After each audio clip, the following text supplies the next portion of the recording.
हम लोग class 11th annual examination 2025 के भूगोल के क्वेश्चन पेपर को देखेंगे जो 100% रियल पेपर है, ठीक है। और इसमें 100% सही उत्तर है। तो यदि आप चैनल पर पहली बार हैं तो चैनल को सब्सक्राइब जरूर कर लीजिए और अपने दोस्तों को भी शेयर जरूर कीजिए। चलिए क्वेश्चन को देखते हैं, ठीक है। देखिए इसमें ऑब्जेक्टिव और सब्जेक्टिव सभी प्रकार के प्रश्नों को हम लोग देखने वाले हैं। तो देखिए क्वेश्चन नंबर 1 में दिया हुआ है कि भूगोल शब्द का प्रयोग पहली बार निम्न में से किसने किया था। तो इसका सही उत्तर ऑप्शन नंबर सी हो जाएगा एरेटोस्थेनेज। चलिए फिर 2 नंबर क्वेश्चन को देखेंगे। 2 नंबर क्वेश्चन में दिया हुआ है कि निम्नलिखित में से कौन भौतिक भूगोल की एक शाखा नहीं है। तो इसका सही उत्तर ऑप्शन नंबर डी हो जाएगा जलवायु विज्ञान। चलिए फिर आगे वाला क्वेश्चन हम लोग देखेंगे। क्वेश्चन नंबर 3 में दिया हुआ है कि निम्न में से कौन मानव भूगोल की एक शाखा है। तो इसका सही उत्तर हो जाएगा ऑप्शन नंबर डी, इनमें से सभी। क्वेश्चन में है कि पारिस्थितिकी का अध्ययन भौतिक भूगोल के निम्नलिखित में से किस शाखा से संबंधित है। तो 4 का right answer option number C हो जाएगा भू आकृति विज्ञान। चलिए फिर 5 नंबर क्वेश्चन में दिया हुआ है कि निम्न में से कौन भू सूचना विज्ञान से संबंधित नहीं है। तो 5 का right answer option number C हो जाएगा प्रकाश संश्लेषण। फिर 6 नंबर क्वेश्चन में पूछा हुआ है कि निम्नलिखित में से किसने पृथ्वी की उत्पत्ति के संबंध में नाहरिका परिकल्पना प्रतिपादित की। तो इसका सही उत्तर 6 का ऑप्शन नंबर बी हो जाएगा लैपलास। चलिए फिर 7 नंबर क्वेश्चन को देखेंगे। इसमें दिया हुआ है कि निम्न में से कौन एक आंतरिक ग्रह नहीं है। तो 7 का right answer option number A हो जाएगा बृहस्पति। चलिए फिर 8 नंबर क्वेश्चन को देखेंगे। इसमें दिया हुआ है कि चंद्रमा निम्न में से किस ग्रह का प्राकृतिक उपग्रह है। तो 8 का right answer option number B हो जाएगा पृथ्वी। चलिए फिर 9 नंबर क्वेश्चन को देखेंगे। इसमें दिया हुआ है कि डायनासोर निम्नलिखित में से किस भूगर्भिक काल से संबंधित है। तो इसका सही उत्तर 9 का ऑप्शन नंबर सी हो जाएगा, ठीक है, ट्राइएसिक। चलिए फिर आगे भूकंपीय तरंगे कितने प्रकार की होती हैं। तो इसका सही उत्तर हो जाएगा ऑप्शन नंबर सी 3 प्रकार के। फिर 11 नंबर क्वेश्चन को देखेंगे। 11 नंबर क्वेश्चन में दिया हुआ है कि सुनामी निम्न में से किससे संबंधित है। तो 11 का right answer option number A हो जाएगा भूकंप। फिर 12 नंबर क्वेश्चन में है भूपृष्ठ एवं भूप्रवार के बीच की सीमा को क्या कहते हैं। तो इसका सही उत्तर 12 का ऑप्शन नंबर बी हो जाएगा मोह असंगति। चलिए फिर आगे वाला क्वेश्चन देखेंगे। 13 नंबर क्वेश्चन में दिया हुआ है कि महाद्वीपीय विस्थापन सिद्धांत किसने प्रतिपादित किया। तो 13 का right answer option number D हो जाएगा वेगनर ने। चलिए फिर 14 नंबर क्वेश्चन में है कि निम्न में से कौन एक ज्वालामुखी स्थलाकृति है। तो 14 का right answer option number C हो जाएगा थोलित। चलिए फिर आगे वाला क्वेश्चन देखेंगे। क्वेश्चन नंबर 15 में दिया हुआ है कि निम्नलिखित में से किसे पृथ्वी के क्रोध से जाना जाता है। तो 15 का right answer option number C हो जाएगा सीमा। फिर 16 नंबर क्वेश्चन को देखेंगे। नंबर क्वेश्चन में है कि प्लेट विवर्तनिकी के अनुसार पृथ्वी पर कितनी लघु प्लेटें हैं। तो 16 का right answer option number B हो जाएगा 3। फिर 17 नंबर क्वेश्चन को देखेंगे। इसमें दिया हुआ है कि निम्न में से कौन एक खनिज नहीं है। तो इसका सही उत्तर ऑप्शन नंबर ए हो जाएगा अभ्रक। चलिए फिर आगे वाला क्वेश्चन देखेंगे। क्वेश्चन नंबर 18 में दिया हुआ है कि चट्टानों के अध्ययन के विज्ञान को कहते हैं। तो इसका सही उत्तर 18 का हो जाएगा ऑप्शन नंबर बी पेट्रोलॉजी। चलिए फिर 19 नंबर क्वेश्चन को देखेंगे। 19 नंबर क्वेश्चन में है निम्न में से कौन सी रेखा भारत के लगभग बीच से होकर गुजरती है। तो इसका सही उत्तर ऑप्शन नंबर सी हो जाएगा कर्क रेखा। 20 नंबर क्वेश्चन में दिया हुआ है कि ज्वालामुखीय उद्गार के समय निकलने वाले तरल पदार्थ को क्या कहते हैं। तो 20 का right answer option number A हो जाएगा मैग्मा। चलिए फिर 21 नंबर क्वेश्चन को देखेंगे। निम्न में से कौन सी नदी उत्तर भारत में बहती है। तो इसका सही उत्तर ऑप्शन नंबर बी हो जाएगा गंगा। चलिए फिर 22 नंबर क्वेश्चन को देखेंगे। इसमें दिया हुआ है कि ऑक्सीकरण किस प्रकार का अपक्षय है। तो इसका सही उत्तर हो जाएगा ऑप्शन नंबर ए रासायनिक। और ये क्वेश्चन जो देख रहे हैं कोड, ये बिल्कुल ओरिजिनल पेपर है, ठीक है। चलिए वीडियो पसंद आएगा तो वीडियो को लाइक जरूर कीजिएगा और चैनल को सब्सक्राइब करके अपने दोस्तों को भी शेयर जरूर कीजिएगा। क्वेश्चन यही सब आपके एग्जाम में रहने वाला है। तो चलिए क्वेश्चन नंबर 23 को देखते हैं। पाक जल संधि निम्न में से किस देश को भारत से अलग करती है। तो इसका सही उत्तर ऑप्शन नंबर सी हो जाएगा श्रीलंका। फिर 24 नंबर क्वेश्चन को देखेंगे। इसमें दिया हुआ है कि निम्न में से कौन सी प्राकृतिक आपदा पहाड़ी क्षेत्र में होती है। तो इसका सही उत्तर ऑप्शन नंबर ए हो जाएगा भूस्खलन, क्योंकि जो प्राकृतिक आपदा पहाड़ी क्षेत्र में होती है वो भूस्खलन ही होती है। पहाड़ टूटकर गिरते हैं वहीं भूस्खलन कहलाता है। चलिए फिर आगे वाला क्वेश्चन देखेंगे। क्वेश्चन नंबर 25 में दिया हुआ है कि थार मरुस्थल निम्न में से किस राज्य में स्थित है। तो इसका सही उत्तर ऑप्शन नंबर सी हो जाएगा राजस्थान। चलिए फिर आगे वाला क्वेश्चन देखेंगे। 26 नंबर क्वेश्चन में शिवालिक श्रृंखला का विस्तार निम्न में से किस राज्य में है। तो इसका सही उत्तर हो जाएगा 26 का option number A Himachal Pradesh. चलिए फिर 27 नंबर क्वेश्चन में दिया हुआ है नए जलोढ़ मिट्टी को क्या कहते हैं। तो इसका सही उत्तर हो जाएगा ऑप्शन नंबर बी खादर। चलिए फिर 28 नंबर क्वेश्चन को देखेंगे। निम्नलिखित में से कौन प्रायद्वीपीय भारत की सबसे ऊंची चोटी है? तो 28 का right answer option number A हो जाएगा, अनाईमुड़ी। चलिए फिर 29 नंबर क्वेश्चन को देखेंगे। निकोबार द्वीप समूह निम्न में से किस सागर में स्थित है? तो इसका सही उत्तर ऑप्शन नंबर डी हो जाएगा, हिंद महासागर।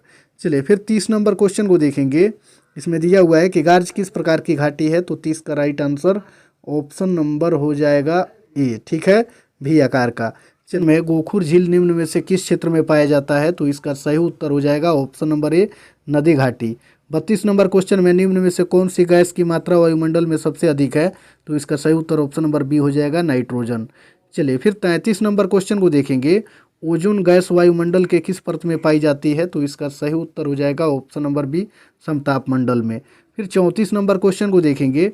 इसमें दिया हुआ है कि निम्न में से कौन सिंधु नदी की सहायक नदी है? तो इसका सही उत्तर हो जाएगा 34 का ऑप्शन नंबर डी, ठीक है, इनमें से सभी। क्वेश्चन में है निम्न में से कौन गंगा नदी का उद्गम स्थान है? तो इसका सही उत्तर ऑप्शन नंबर सी हो जाएगा, गंगोत्री। और 26 क्वेश्चन में निम्न में से कौन सी नदी का उद्गम स्थान कैलाश पर्वत है? तो इसका सही उत्तर हो जाएगा 36 का ऑप्शन नंबर बी, ब्रह्मपुत्र। चलिए फिर 37 नंबर क्वेश्चन को देखेंगे।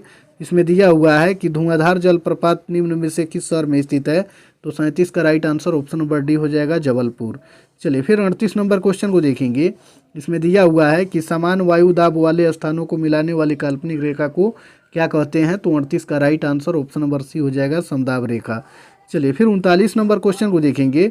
इसमें दिया हुआ है कि निम्न में से कौन उष्ण कटिबंधीय चक्रवात है? तो 39 का right answer option number C हो जाएगा, विली विली। फिर 40 नंबर क्वेश्चन में है निम्न में से कौन बादल का एक प्रकार है? तो इसका सही उत्तर हो जाएगा ऑप्शन नंबर सी, ए तथा बी दोनों। क्वेश्चन में निम्न में से किसने विश्व जलवायु वर्गीकरण किया? तो इसका सही उत्तर ऑप्शन नंबर डी हो जाएगा, कोपेन। 40 नंबर क्वेश्चन में निम्न में से कौन ग्रीन हाउस गैस की श्रेणी में आता है? तो इसका सही उत्तर ऑप्शन नंबर डी हो जाएगा, इनमें से सभी, यानी कार्बन डाइऑक्साइड, क्लोरोफ्लोरोकार्बन और मीथेन, ये सभी ग्रीन हाउस गैस की श्रेणी में आते हैं। तो इसका सही उत्तर ऑप्शन नंबर डी हो जाएगा। चलिए फिर आगे वाला क्वेश्चन देखेंगे। 43 नंबर क्वेश्चन में दिया हुआ है भारत में वर्षा किस ऋतु में होती है? तो इसका सही उत्तर ऑप्शन नंबर डी हो जाएगा, ग्रीष्म ऋतु में। चलिए क्वेश्चन में दिया हुआ है कि निम्नलिखित में से किस प्रकार की वनस्पति भारत में पाई जाती है? तो इसका सही उत्तर ऑप्शन नंबर ए हो जाएगा, सदाबहार वन। फिर 45 नंबर क्वेश्चन को देखेंगे। इसमें दिया हुआ है कि ग्रीष्म ऋतु में उत्तर भारत में बहने वाली उष्ण तथा शुष्क हवा को क्या कहते हैं? तो इसका सही उत्तर 45 का ऑप्शन नंबर ए हो जाएगा, लू। 46 नंबर क्वेश्चन में दिया हुआ है कि निम्न में से कौन जल की गैसीय अवस्था को दर्शाता है? तो 46 का right answer option number C हो जाएगा, जलवाष्प। चलिए फिर 47 नंबर क्वेश्चन को देखेंगे। इसमें दिया हुआ है कि पृथ्वी का कितना प्रतिशत हिस्सा जल से ढका है? तो 47 का right answer option number C हो जाएगा, 71%। 48 नंबर क्वेश्चन को देखेंगे। निम्न में से कौन सा देश मध्य अटलांटिक कटक का एक हिस्सा है? तो 48 का right answer option number B हो जाएगा, आइसलैंड। चलिए फिर 49 नंबर क्वेश्चन को देखेंगे। इसमें दिया हुआ है कि सर्वाधिक लवणता वाली झील लेक वान निम्नलिखित में से किस देश में पाई जाती है? तो इसका सही उत्तर ऑप्शन नंबर सी हो जाएगा, टर्की। चलिए फिर आगे वाला क्वेश्चन देखेंगे। 50 नंबर क्वेश्चन में निम्नलिखित में से कौन विश्व का सबसे छोटा महासागर है? आंसर ऑप्शन नंबर डी हो जाएगा, आर्कटिक महासागर। चलिए फिर आगे वाला क्वेश्चन देखेंगे। 51 नंबर क्वेश्चन में निम्नलिखित में से कौन सी वृक्षों की प्रजाति सदाबहार वन में पाई जाती है? तो 51 का right answer option number D हो जाएगा, इनमें से सभी। 52 नंबर क्वेश्चन को देखेंगे। निम्नलिखित में से कौन सा राष्ट्रीय उद्यान राजस्थान के भरतपुर में स्थित है? तो इसका सही उत्तर हो जाएगा 52 का ऑप्शन नंबर ए, ठीक है, केवलादेव राष्ट्रीय उद्यान। चलिए फिर आगे वाला क्वेश्चन देखेंगे। क्वेश्चन नंबर 53 में दिया हुआ है कि सुंदरवन में किस प्रकार का वन पाया जाता है? तो इसका सही उत्तर हो जाएगा ऑप्शन नंबर डी, ज्वारीय वन। चलिए फिर आगे वाला क्वेश्चन देखेंगे। क्वेश्चन नंबर 54 में दिया हुआ है वैज्ञानिक मापदंड के अनुसार किसी भी भौगोलिक क्षेत्र का कितना प्रतिशत क्षेत्र वन के अंतर्गत होना चाहिए? तो इसका सही उत्तर ऑप्शन नंबर सी हो जाएगा, 33%। चलिए फिर 55 नंबर क्वेश्चन को देखेंगे। इसमें दिया हुआ है कि निम्नलिखित में से कौन सामाजिक वानिकी का एक रूप है? तो 55 का right answer option number D हो जाएगा, इनमें से सभी। चलिए फिर 56 नंबर क्वेश्चन को देखेंगे।